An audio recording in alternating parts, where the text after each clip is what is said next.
for a while now, and I'm sure a lot of y'all are curious or just need a little bit of help on how go about coloring skin or paint things in general, right? So I'm gonna show you and walk you through my process of painting in a portrait. This is gonna be from imagination. I don't have a reference for this, but I will be talking about like how I start thinking about things, and the plan is that I'm gonna post real time or time lapses of all the heads that you don't see painted. I don't have a recording of this bottom one because this is when I thought of the video idea and it was too late. I didn't record it, unfortunately. But so I'm just gonna go right into it. So usually if you watch my last video on color, you would know the importance of knowing what the environment is of what you're painting. So if you haven't watched that yet, you should. So before I even put down anything, I'm already thinking about, okay, so the thing around it is this cool sort of grayish bluish color. So I'm gonna have, if this is my skin color, really the beginning colors don't really matter, but it's good to think about it a little bit. If I were to have not a lot of thought about the environment, maybe this would be my skin color, but I want to shift it just a little bit more, just to have a little bit more harmony with the rest of the piece. A good thing to keep in mind when you're painting skin is to not start off so light. That's a problem I had was when I started out. Let's start off too light. It's always good to start in more of the middle or a little bit more in the darks. There is another method that I like using where you actually start with the darks. But when I'm just sketching around, I don't really do that. So I'll just fill these in.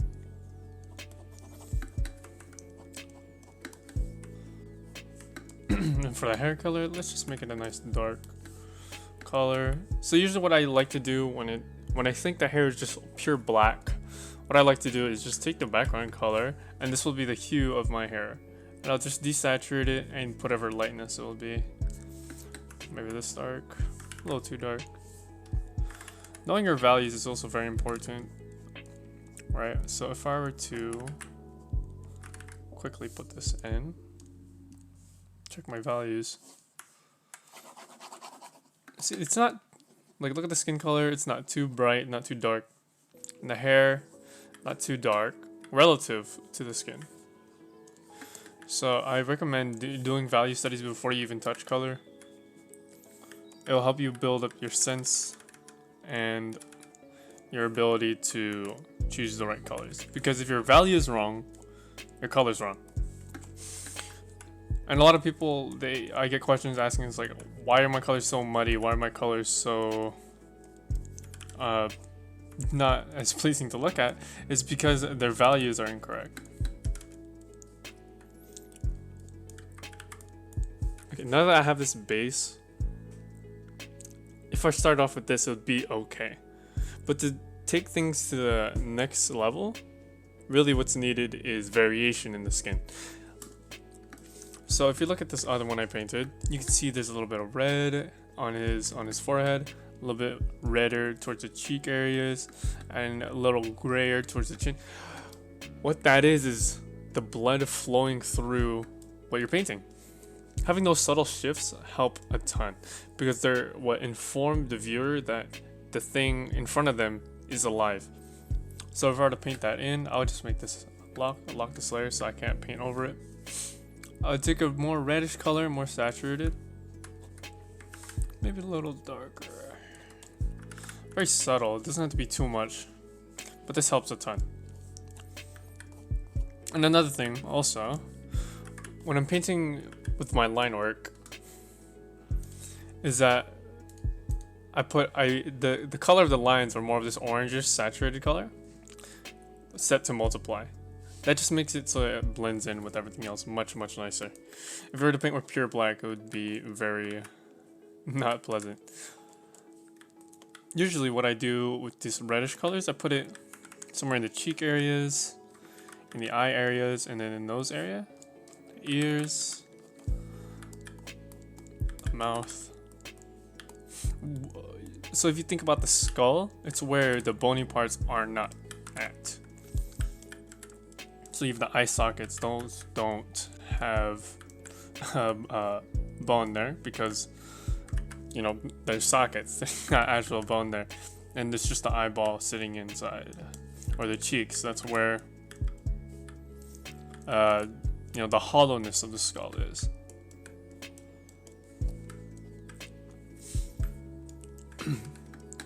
And to add even more variation, add more of a gray, coolish color to more of the chin area. You can't go too much with this or else it would look really off. But having that extra push makes things a lot prettier. And in the head, or the forehead area, it's usually more yellow. Very slightly. And you can see how small changes could have huge changes on your colors. Like I barely touched the hue and saturation and it looks completely different.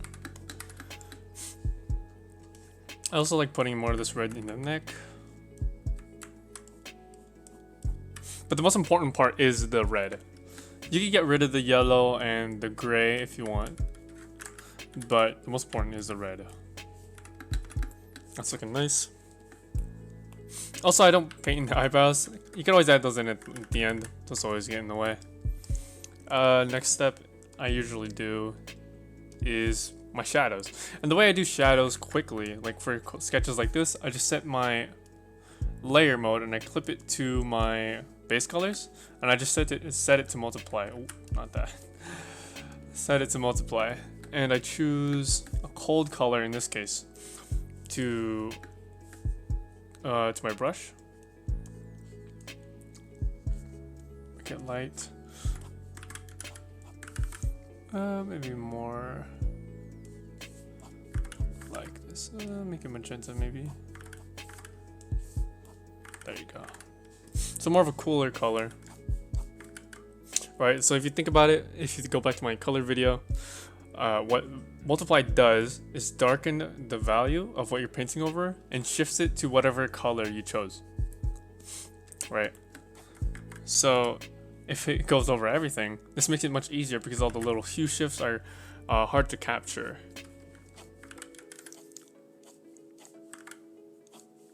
So thinking about my shadows now, let's say the light source is from top right. So it's coming in from the top right, and this is just imagination, so I don't really know how to explain, other than you gotta just do a bunch of studies, learn the planes of the head. If you want, I could do a structure of the head video if you guys ask. I'll be very willing to do that. I love teaching things like this. A big thing when you're doing shadows is to think about the design and the overall shape of what you're painting. So here I'm making it a huge priority of mine to make the shape of the shadow as attractive as possible and as big and as clear as possible. Like what I did here, look at this shadow. It's very clear and very unified, but it communicates exactly what I need. And I lost my color, so I just gotta color pick it. Set it back to multiply. Here again, I'm thinking of my shadow shape. So I know these planes are facing downward, so they're gonna be shaded with a cast shadow over the eye.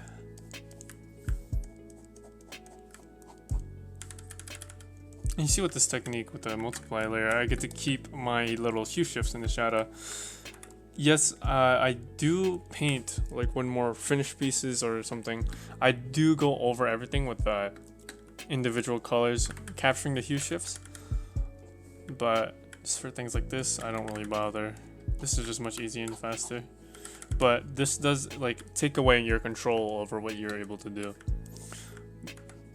But doing quick sketches like this allow you to have be able to acquire a firmer grasp on how colors should be. It builds up your sensitivity to what's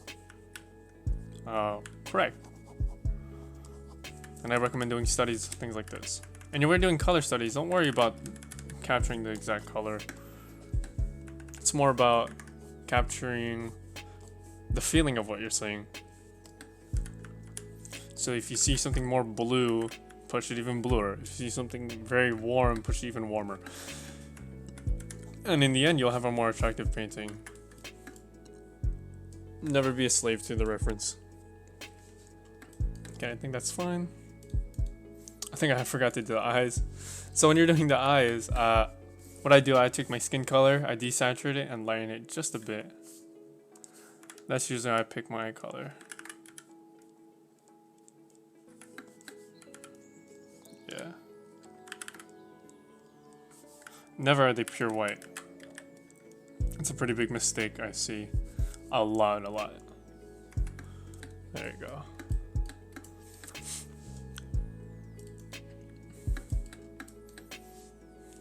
So now what I'm gonna do is work on more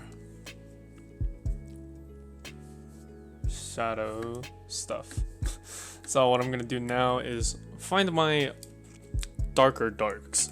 So I'm just gonna take whatever area I'm working on. So I'm gonna take this color, I'm gonna shift it more towards that background color, make it darker. And again, you gotta watch my color video because I explain a lot of what I'm doing with the colors here. But I'm just gonna go over places where I think it will be darker. So areas like this. So the shapes I'm creating here are going to be within my shadow shape.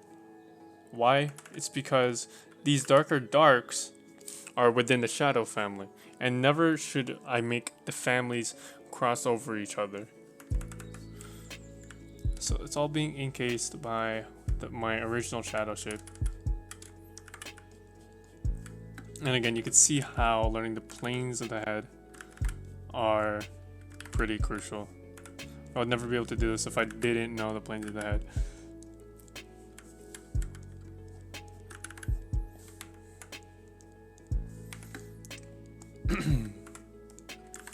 So when you're thinking about the darker darks, you need to think about where's your ambient light. Right here, I'm thinking about ambient light coming from the more of a top right-ish. Here it'd be more like kind of everywhere because the light is coming from his cheeks, coming from his like even like over here. Somehow it bounce over. I like to think of it that way, but really it's coming from everywhere. At least for this area, here it'd be more coming from the right. So I'm thinking about the planes that are facing more to the left. That are getting that reflected light. That I'm just gonna make those areas darker. Notice how I'm not blending a lot. I'm making sure my shapes are all clear first, and then I blend. Here's the nice thing about keeping things on separate layers. I could always just shift my hues a little bit because I think I made it a little too purple. Actually,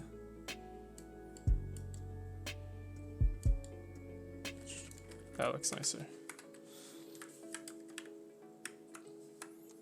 I think like this.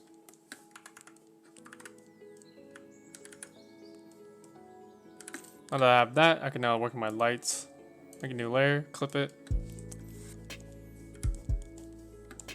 Again, you can always put the eyebrows in later. At least that's what I do. I find that much easier.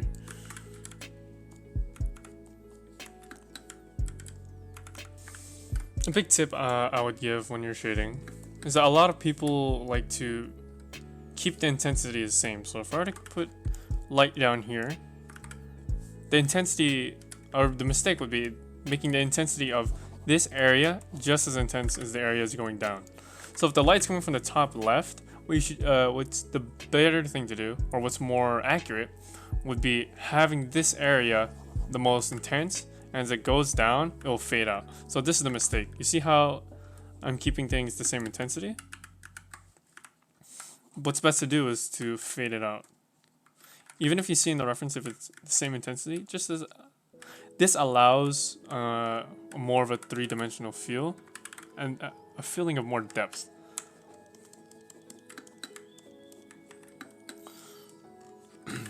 Sorry, it should be more gray. For areas like the ear, the ear is literally a cartilage. So as the light pierces through, there's actually going to be a strong, saturated light piercing through the ear. So, to nail that color, be going right through the ear, creating this very pretty saturated thing. I don't really work on the ears too much, especially in sketches like this. Another place that would happen is in the nose. So it goes through the nose and out the inner nostril. So you're actually going to see this more saturated orange in the nose. It's very pretty.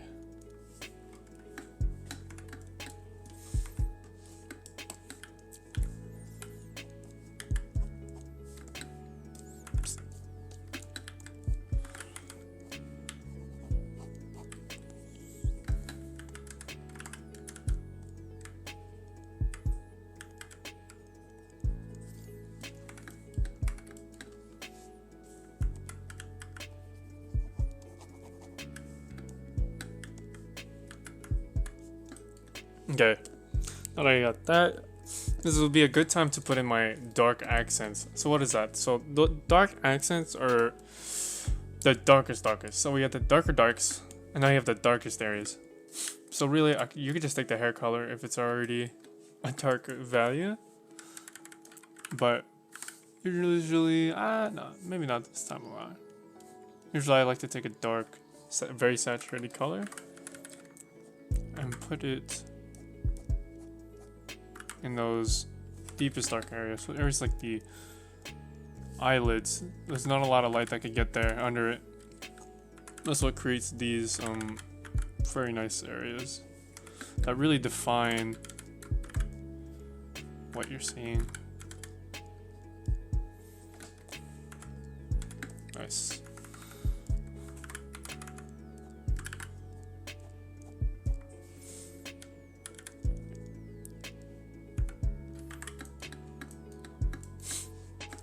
Now the eye color, let's go for a nice hazelish color. So usually with the eye color, I just choose exactly what I want, and I make the pupils dark, and I put it where I think the light would be hitting.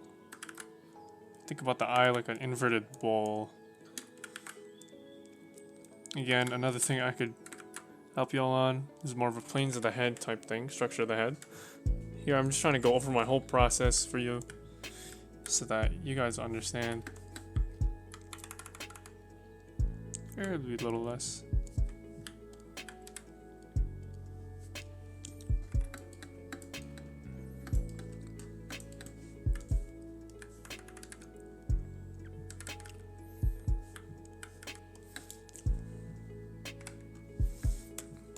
Good time to put in the eyebrows. I just take my hair color, throw it in, make sure I'm designing this shape nicely.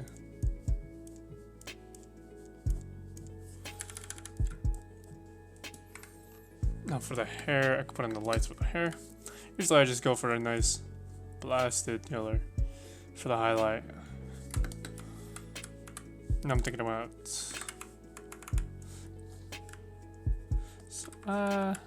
I have a few methods on doing this, right? So I'm just gonna find the areas where the lights are really peaking, maybe not that bright, and catching light.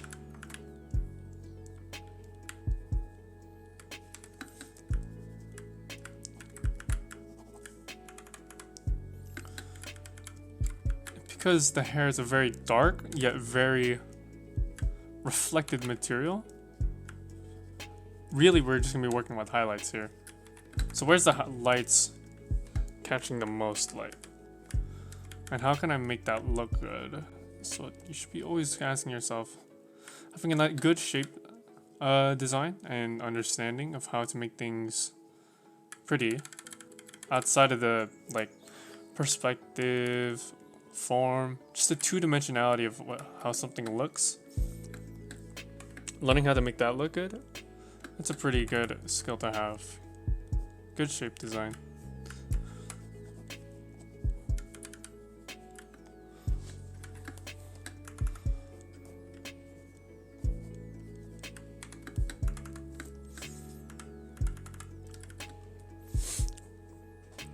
So now what I'm going to be doing is overpainting what I'm seeing. This is how I touch things up. I make things feel complete by going over everything. Put this on its own folder.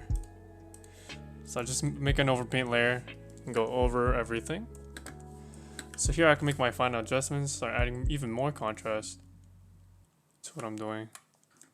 Add those very lightest lights that everyone enjoys. Thinking about the areas that are catching the most light or facing directly towards the light. So again, you gotta think about the intensity tip I gave you. So this is the lightest all the way down to the least intense.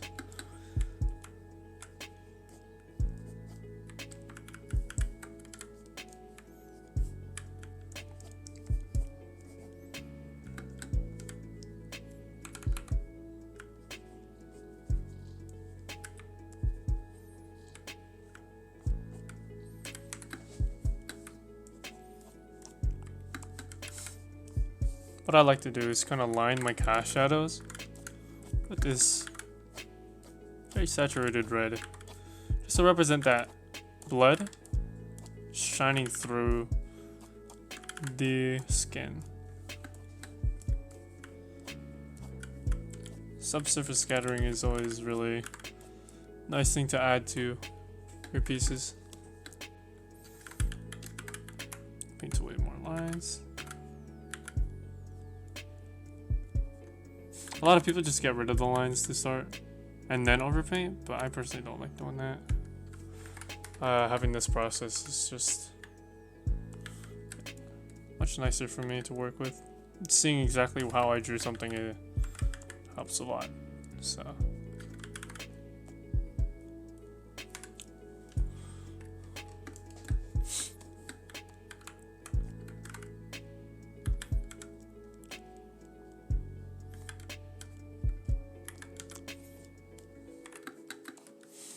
Now I want to put a very bright rim light, kind of like what I have over here. And this time, let's make it this blue.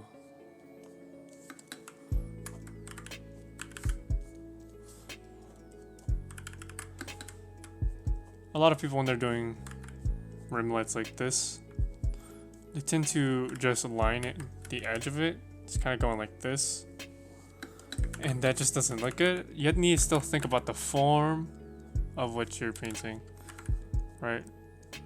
So it creates this variation in the thickness. It makes things look much nicer. Notice how it's not just one straight line going across the form.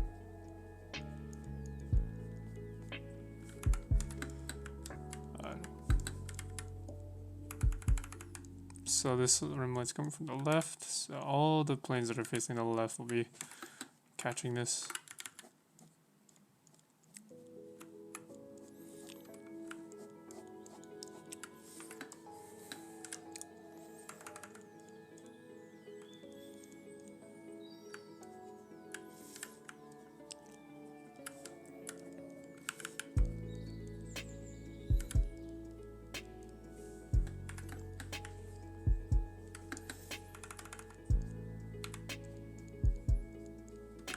That's basically it.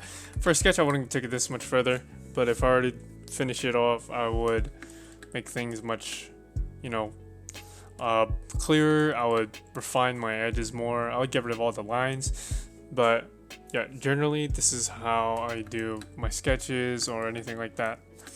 Again, I'm gonna be posting time lapses of each face you see here, so look forward to that. And if I were to go over everything again, the important things to remember are the variation. Number one, that is the biggest thing when you're painting skin, is having the variation in the skin tone. A lot of people like keeping things the same hue, the same saturation for the base, and they wonder why their colors look so boring and look so lifeless.